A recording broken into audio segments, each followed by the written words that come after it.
பிரார்த்தனை. இறை வணக்கம். எல்லாம் அல்ல மாயாண்டி சாமிகளுடைய ஆசீர்வாதம் எல்லாருக்கும் கிடைக்கட்டும்.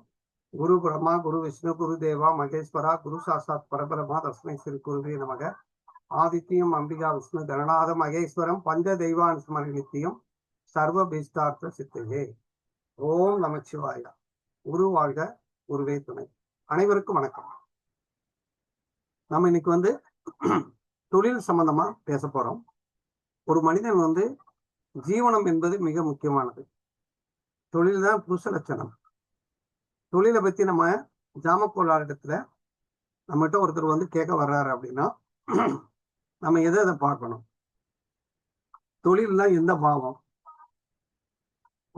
தொழிலுக்கு எந்த பாவத்தை எடுத்துக்கிறது, எந்த கிரகத்தை எடுத்துக்கிறது அப்படிங்கிறத நம்ம பார்க்கணும். இப்ப பொதுவாவே கர்மகாரகன் சனி. சனியத்தை நம்ம தூக்கணும். ஜாமக்கோளாரிடத்துல சனியை நம்ம எடுத்துக்கணும். 10ஆம் பாவத்தை எடுத்துக்கணும். 10ஆம் பாவம் என்பது ப்ரொஃபஷன், தொழில் அப்படிங்கிறத எடுத்துக்கணும். 6ஆம் பாவம் வேலை. 7ஆம் பாவம் பிசினஸ், கூட்டாளியோட சேர்ந்து செய்யறது, சமூகத்தோட ஒன்றி வேலை செய்யறதுக்கு பேரு 7ஆம் பாவம் அப்படிங்கிறத நம்ம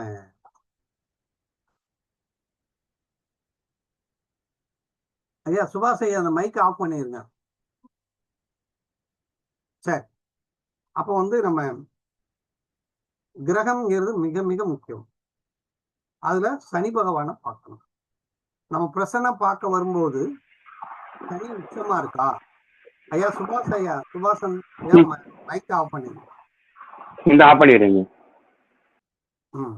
அதாவது சனி உச்சமா இருக்கா, சனி உதயத்தை விட்டு வருதா அப்படிங்கிறத பார்க்கணும்.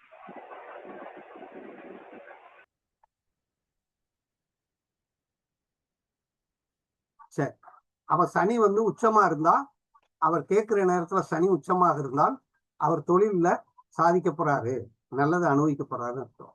சனி நீசமாக இருந்தால் சிறப்பல்ல. உதயத்தை நோக்கி 10ஆம் வீட்டின் அதிபதி வந்தால் தொழில் சம்பந்தமான கேள்வி. உதயத்துல 10ஆம் வீட்டின் அதிபதி இருந்தால் தொழில், 6ஆம் வீட்டின் அதிபதி இருந்தா வேலை, 7ஆம் வீட்டின் அதிபதி இருந்தா கூட்டு தொழில் அப்படிங்கிறத நம்ம எடுத்துக்கணும். அப்போ 10ஆம் பாவத்துக்கு நம்ம தொழில்காரகன் அப்படிங்கிறத, நம்ம தொழில் அப்படிங்கிறத நம்ம மனசுல வச்சுக்கணும். அடுத்து இப்ப பொதுவா கேட்பாங்க, நான் சுய தொழில் செய்யலாமா அப்படின்னு கேட்பாங்க. அப்ப 7ஆம் பாவமும் 10ஆம் பாவ தொடர்பு இல்லாம சுய தொழில் பண்ண முடியாது. புதன் நல்லா இருக்கணும். புதன் தான் புத்தி, பிசினஸ். அப்ப புத்திக்கு காரகன் புதன். அப்ப புதன் நம்ம நல்லா பார்க்கணும். இப்ப உதயத்தில் எந்த கோள் இருக்கு அப்படிங்கிறத நம்ம பார்க்கணும். பொதுவாவே உங்களுக்கு சொல்லக்கூடிய தாரக மந்திரம் என்ன அப்படின்னா, உதயம் என்பது அந்த நிகழ்காலத்துல அவர் கேட்கிற கேள்வின்னு அர்த்தம். அந்த கேள்விதான் உதயம். அந்த கேள்வி பற்றிய விவரிக்கிறது தான் ஆருடம். அந்த கேள்வியினுடைய பின்விளைவு தான் கவிப்பு அப்படிங்கிறத நீங்க மனசு வச்சுக்கணும். இப்ப நம்ம தெரிஞ்சுக்கிற வேண்டிய விஷயம் என்ன அப்படின்னா, உதயத்தை நோக்கி ஒரு கோள் வரும், அது சம்பந்தமான தொழில். இப்ப ஒவ்வொரு கிரகத்துக்கும் நிறைய தொழில்கள், அது நமக்கு தெரியணும். இப்போ உதயத்தை நோக்கி எந்த கிரகம் வருதுன்னு பார்க்கணும், ஆருடத்துல எந்த கிரகம் வருதுன்னு பார்க்கணும், உச்சமா எந்த கிரகம் இருக்குன்னு பார்க்கணும், ஆட்சியா எந்த கிரகம் இருக்குன்னு பார்க்கணும். அது சம்பந்தமான தொழில். ஒருத்தர் கேள்வி கேட்கல, அமைதியா உட்கார்ந்துருக்காருன்னா 2 விஷயம் இருக்கு. 10ஆம் பாவத்தில் உள்ள கிரகம் 10ஆம் பாவத்தின் அதிபதி, அல்லது கவிப்பில் உள்ள கிரகம் அப்படிங்கிறத பார்க்கணும். கவிப்புல எந்த கிரகம் இருக்குன்னு பார்க்கணும், ஜாமக்கோள் எந்த கிரகம் இருக்குன்னு பார்க்கணும். பார்த்துட்டு நம்ம ஒரு முடிவு பண்ணணும். சரி, இப்ப நம்ம பார்க்கும்போது இப்ப உதயத்தை நோக்கி, உதயம் அப்படிங்கிறது கேள்வி, உதயத்தில் உள்ள கோள் அது சம்பந்தமான கேள்வி. உதயாதிபதி அந்த கேள்வியாளர் அல்லது அந்த கேள்வியினுடைய தன்மை அப்படிங்கிறது நமக்கு ஃபர்ஸ்ட் கேள்வியாளர். அப்ப உதயம்ங்கிறத கான்செப்டை நம்ம மனசுக்குள்ள வச்சுக்கிட்டோம். இப்ப உதயத்தை நோக்கி சூரியன் வர்றார். சூரியன் அப்படின்னா அப்பா செய்த தொழில், அரசு சம்பந்தப்பட்ட தொழில், அதாவது அரசாங்கத்தோட உதவியின் அடிப்படையில் செய்யக்கூடிய தொழில், அரசியல் அப்படிங்கிற தொழில். அப்படி அதாவது சூரியன் அப்படின்னு சொல்லிட்டாலே இன்னைக்கு, அதாவது இன்னைக்கு ஒரு மனிதன் அரசியல், அரசாங்கம், அப்பா செய்த தொழில், பாரம்பரியமா செய்யக்கூடிய தொழில், இதன் அடிப்படையில் தான் சூரியன். அப்ப அந்த சூரியனை பொறுத்தவரை பிடிச்சிருக்கலாம். சூரியன்னா மருத்துவ கிரகம் வேற, மெடிக்கல் சம்பந்தப்பட்டது. சூரியன் அப்படின்னு சொல்லிட்டா மெடிக்கல் சம்பந்தமான தொழில். ஒரு மெடிசன் எது எது இருக்கோ அது கூட, டாக்டர், அலோபதி எல்லாமே சூரியன் தான். அதே நம்ம இருக்கணும். மின் அணுவியல் சம்பந்தப்பட்ட தொழில், பொன் ஆவரணங்களை, விலை மதிப்புள்ள பொருள்களை விற்பனை செய்யக்கூடிய தொழில், அது சூரியனுக்குள்ள கண்ட்ரோல்ல இருக்கு அப்படிங்கிறத நீங்க மறக்கக்கூடாது. அப்ப சூரியன் அப்படின்னு சொல்லிட்டா இவ்வளவு விஷயத்த நம்ம எடுக்கணும். அப்ப சூரியன் உதயத்துல இருக்கா, உதயத்தை நோக்கி வருதா அப்படிங்கிறத நம்ம, அப்ப அவருடைய சிந்தனை என்ன இருக்குங்கிறத அந்த கோள் தான் சொல்லுது. அப்ப உதயத்துல இருந்தா சூரியனை பத்தி பேசுறாங்கன்னு அர்த்தம். உதயத்துல சந்திரன் வருது. சந்திரன் அப்படின்னு சொல்லிட்டோம்னா ஒரு நாளைக்குள்ள விற்கக்கூடிய பொருள், அழியக்கூடிய பொருட்கள் எது எது? உணவு சம்பந்தப்பட்ட பொருள், காய்கறி சம்பந்தப்பட்ட பொருள், மீன், கடல் பொருட்கள், இதெல்லாம் ஒரே நாள்ல அழிஞ்சு போகும். பூவு, இதெல்லாம் இந்த தொழில சந்திரனுடைய கை. இப்ப நான் ஒரு ஹோட்டல் வைக்க போறேன் அப்படின்னா சந்திரனுடைய அனுமதி வேணும். உதயத்தை நோக்கி சந்திரன் வந்துட்டாருன்னா உணவு சம்பந்தமான, கேட்டரிங் சம்பந்தமான, வாட்டர் சம்பந்தமான, விவசாய சம்பந்தமான, அடுத்தவங்களுக்கு உணவு போடுறது, அடுத்தவங்களுக்கு உணவு வருவதற்கு காரணமாக இருக்கா. சந்திரன் அப்படின்னா நீர், சந்திரன்னா அரிசி அப்படிங்கிறத நம்ம மறக்கக்கூடாது. கடல் சார்ந்த தொழில், பயணம் சார்ந்த தொழில், கடல் பயணத்தை தொழில் எல்லாம் அந்த சந்திரனுக்கு தான் நமக்கு இருக்கிறோம். அதாவது நிறவு, அதாவது திரவ சம்பந்தப்பட்ட தொழில் அப்படின்னா சந்திரன்னா கலையிலையும் அது சந்திரனுக்கு தொடர்பு அப்படிங்கிறத நம்ம இங்க பார்க்கலாம். இப்ப சந்திரன்கிறதுக்கு இவ்வளவு விஷயம். அடுத்து செவ்வாய்க்கு போறோம். செவ்வாய் அப்படின்னா இது ஒரு உத்தியோகம்னு. செவ்வாய் அப்படிங்கிறது தான், அதாவது அதிகாரம் செலுத்தக்கூடிய விவசாயம், வாட்ச்மேனு, காவல் தொழில், பாதுகாப்பான இராணுவம், போலீஸு, யாரெல்லாம் கையில ஆயுதங்களை வச்சிருக்காங்களோ அந்த தொழில அந்த செவ்வாயினுடைய கண்ட்ரோல்ல. பூமிக்காரர்கள், பூமிக்கு எல்லாம் இருக்கு.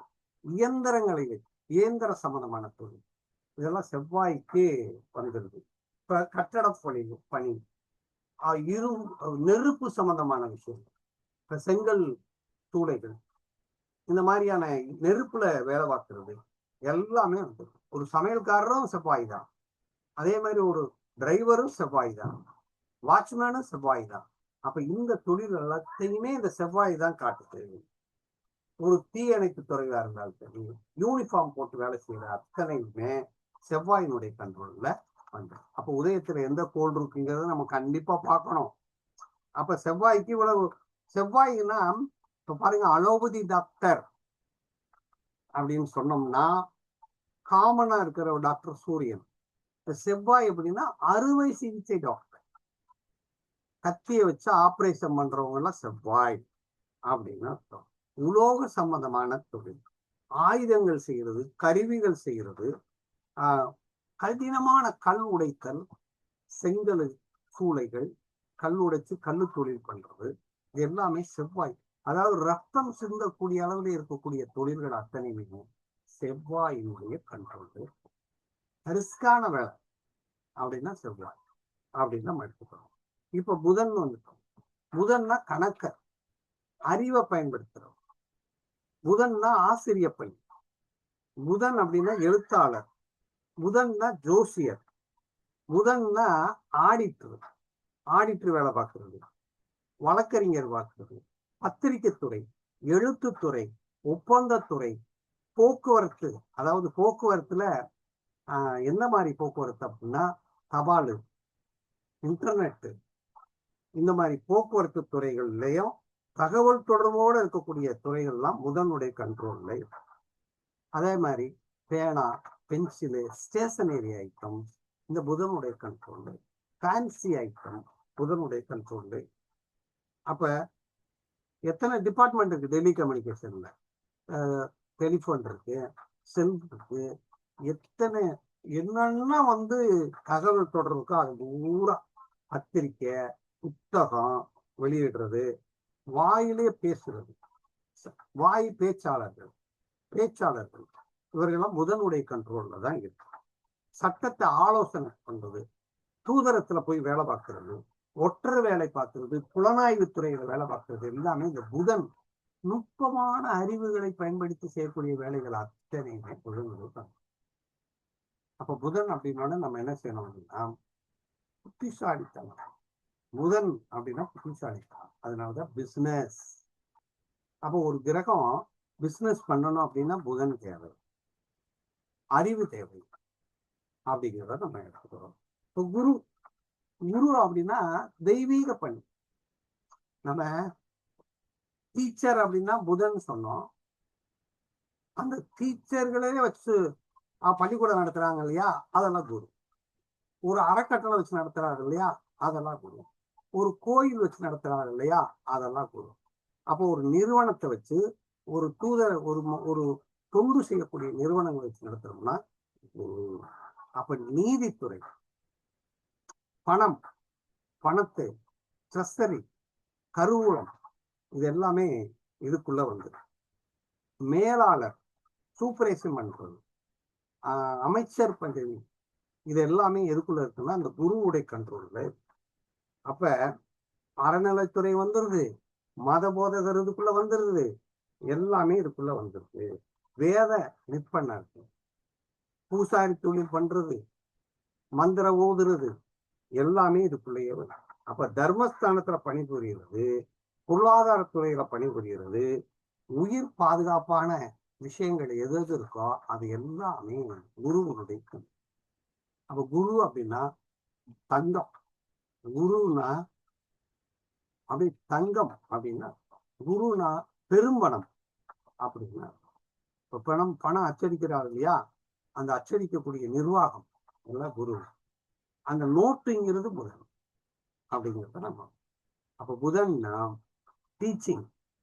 புதன்ங்கிறது ஒரு இன்ஸ்டிடியூட் ஆஃப் டீச்சிங், அதாவது டீச்சர் எஜுகேஷன் அப்படின்னாலும்.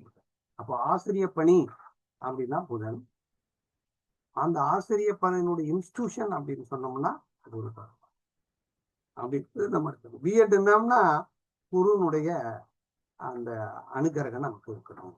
குரு என்ன வச்சிருக்கு, நமக்கு என்ன கொடுக்க போகுது அப்படிங்கிறத பார்க்கணும். இப்ப அடுத்து பாருங்க சுக்கிரன். சுக்கிரன் அப்படின்னு சொன்னோன்னா ஆடம்பரம், அலங்காரம், ஒப்பனை, நம்மளை அழகுபடுத்துறது, ட்ரெஸ்ஸு, மேக்கப்பு, நம்மளை எது எது ஃபேஷன், ஃபேஷியல் அப்படிங்கிறது. அதே மாதிரி சுக்கிரனுங்கிறது இனிப்பு பண்டங்களை தயாரிக்கிறது, அதாவது டெக்ஸ்டைல்ஸ். சுக்கிரன் டெக்ஸ்டைல்ஸ் அப்படிங்கிறதெல்லாம் அந்த சுக்கிரனுடைய கண்ட்ரோல்ல வந்து. அடுத்து இசை, நாட்டியம், நடிப்பு, கலை எல்லாமே சுக்கிரனுடைய. பாட்டு பாடுறாங்க இல்லையா, அதெல்லாம் சுக்கிரன். அப்ப அந்த சுக்கிரனுடைய அனுக்கரகம் இருந்தாத்தான் இதெல்லாம் நமக்கு. அப்ப தையல் தொழில் பண்ணணும், ஒரு ஆடையை தயாரிக்கணும், அதை எல்லாமே இதுக்குள்ள வரும். அதே மாதிரி பெண்கள் விடுதி, பெண்கள் காப்பகம், மகளிர் காப்பகம், இது எல்லாமே எதுக்குள்ள வருது அப்படின்னா இந்த சுக்கிரனுடைய இதுக்குள்ள போகும். சுக்கிரனுங்கிறது கலை, ஓவியம், டிராயிங் எல்லாமே சுக்கிரனுடைய கண்ட்ரோல்ல வரும் அப்படிங்கிறத நம்ம எடுத்து. அப்ப இதன் அடிப்படையில ஒவ்வொன்றாகவும் நம்ம பார்க்கணும்.